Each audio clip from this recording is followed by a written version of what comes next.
Hey everybody, welcome. It's Andrew Ainsworth Golf Academy. Good to have you along watching the video today. Question coming right at you. How often do you reckon you should change your wedges? Now you hear about on tour how these tour players change their wedges every 2 to 3 months. That's great if you get them for free, isn't it? You can just keep changing them, fresh heads on there, get maximum spin. What I was interested to do was to do a little comparison today between a brand new wedge and a wedge here, which I don't really know how old it is, but I'm guessing it's about 7 years old, 6 to 7 years old. I'm going to give you some really good close-ups of it. It's a Titleist Vokey wedge. It's both 52 degrees, these 52 Vokey design, spin milled, and as you can see, this club has seen some action.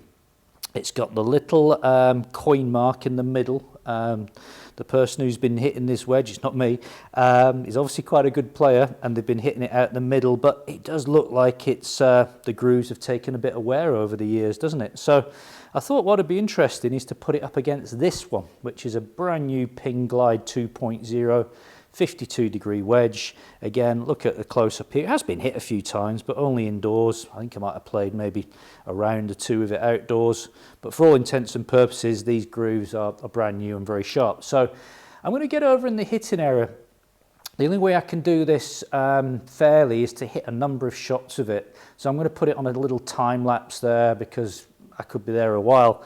And I'll discount any bad strikes like thins or fats, big pulls, and I'll see if I can get some very similar numbers in terms of club speeds, launch angles, and we'll just see if these spin rates change that much. In theory, there should be a big difference, shouldn't there, between the brand new wedge or nearly new wedge and the older wedge in spin rates. But it's an intriguing question. So let's get over into the hitting area and see if we can give you people some answers. Let's go.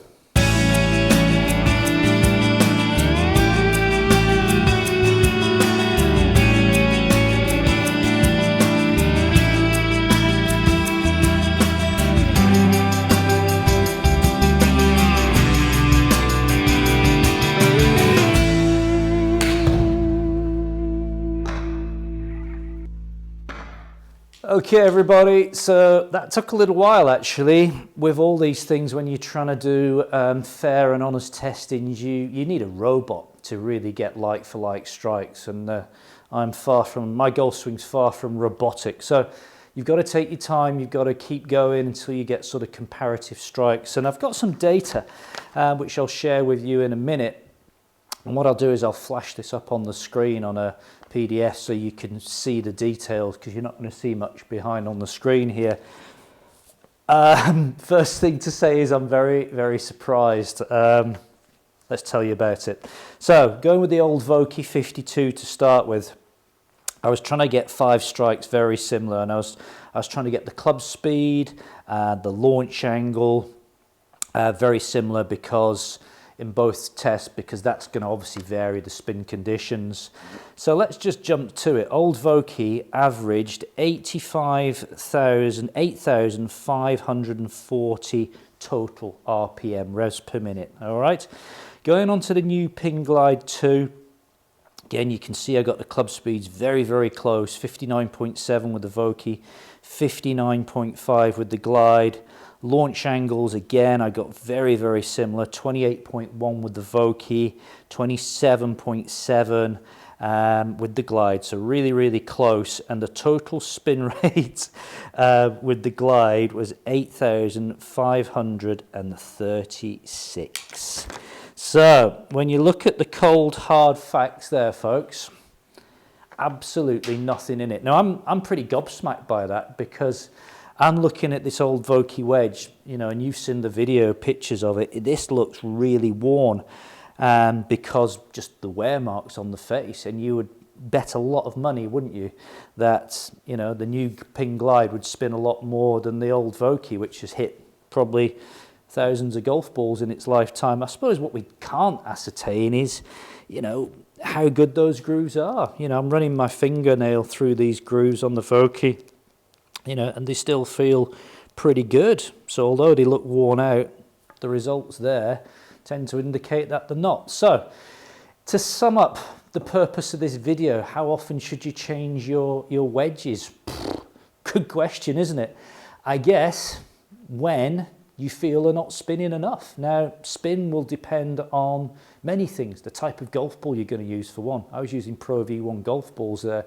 I could do that same test with spin balls that don't spin as much, and you'd see the spin rates drop off. So if you're looking for spin, folks, you've got to use a decent golf ball, be that Pro V1, Callaway Chrome Soft, TaylorMade TP5, Strix, and there's loads of golf balls out there that will spin, but you will not spin a brick of a golf ball. That's just not going to happen. The way you deliver the club to the ball, the angle of attack, the quality of the strike will also affect spin rates. So I guess shafts as well. You know, you can put different shafts into wedges, which again, high revolution, high spinning shafts can increase the the spin rates by up to 500 revs. So you can see why these elite players, you know, who are looking just for the smallest little edge, you know, want to use grooves which are ultra sharp. But for, dare I say, the average golfer, which always is a dangerous comment to make, what is an average golfer?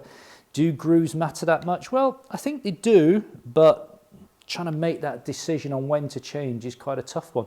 Anyway, I'm glad I did that. I'm surprised, and I guess a lot of you watching this video will also be surprised of the results there. So it's good to be surprised sometimes, isn't it? Let me know what you think. Give me your experience on when you've changed your wedges, and have you noticed the difference in the spin rates or the control or the performance, or are you using an old wedge which is 15 years old and still doing the job for you? It'd be fascinating to hear. Before I go, I've got to do an advertisement, folks. I'm really working hard in 2018 to grow the channel. The only way I can do that is to get more subscribers. So I need to try and build influence with some manufacturers so they'll send me some more product to test. So if I can get the product, you can get access to better videos, and so it works both ways. If you can subscribe to the channel, please do so. If you think the thumbs up the video, if you think it's any good, post comments down below. All that stuff helps me grow on YouTube. Advertisement over. Thanks for listening. Thanks for watching. I'll be back soon. Lots of new reviews coming your way soon. I've got the new Ping Glide 2 stealth wedges coming in. I've got the G400 Max driver to review, and I've also got another special announcement which is a bit secret yet. I've got a new manufacturer coming on board, a big boy. I can't say who it is. I'm just waiting for the account to be ratified, but as soon as I know, you'll know. Thanks for watching. Bye.